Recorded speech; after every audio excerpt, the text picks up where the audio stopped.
17-18 December তাওয়াদিতে তাদের উরুসের নামে তাদের আসর বসবে। আমরা সন্ধিবাসী, আমরা ঘোষণা দিচ্ছি, আমরা বেঁচে থাকতে আমরা সেটা হয়তো দেব। মাওলার জন্য জান দেওয়া আমাদের কাছে।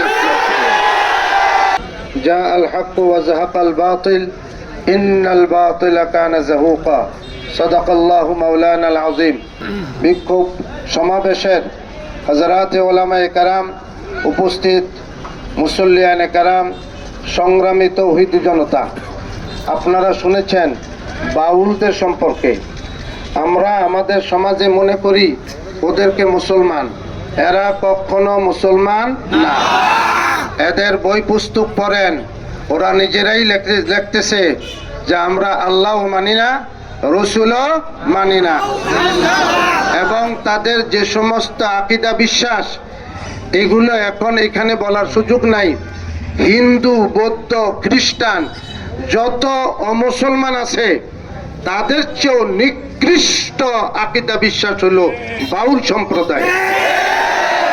বাউল তাদের কিতাবে লিখেছে, বই লিখেছে, বাআলা বাক্কু, বাআল ছিল একটা দেবতা, সেই দেবতার অনুসারী হওয়াতেই তাদেরকে বাউল সম্প্রদায় বলা হয়।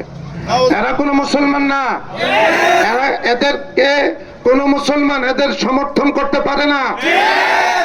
সরকারকে বলছি এবং বড় বড় দলের মুখপাত্রদেরকে বলছি, আপনারা যদি তাদের পক্ষ অবলম্বন করেন, যারা আমার মাওলাকে গালি দিয়েছে, যে গালি মুখে নেওয়া সম্ভব নয়, সুতরাং তাদের বিচারের ব্যবস্থা না করলে, সরকারকে বলি, সোজা আঙ্গুলে ঘি না উঠলে আঙ্গুল আমরা বাঁকা করতে জানি। আমাদের মাওলার জন্য জান দেওয়াটা তোমাদের কাছে প্রচন্ড গরমের মধ্যে ঠান্ডা পানির শরবত যত প্রিয়, মাওলার জন্য জান দেওয়া আমাদের কাছে।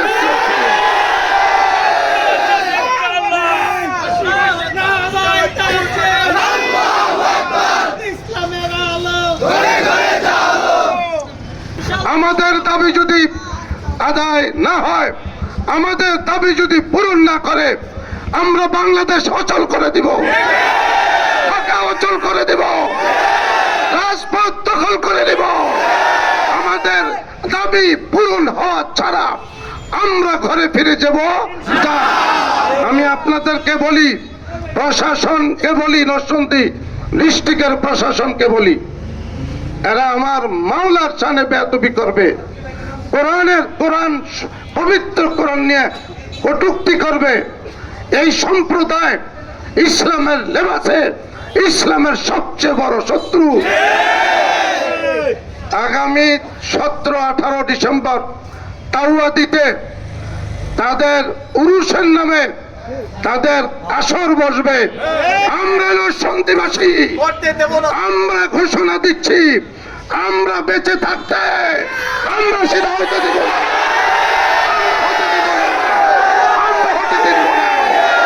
আমরা হতে দিব না। আমরা সবাই এক আছি। নাসরুম মিনাল্লাহি ওয়া ফাতহুন করিব ওয়া মা আলাইনা ইল্লাল বালাগ।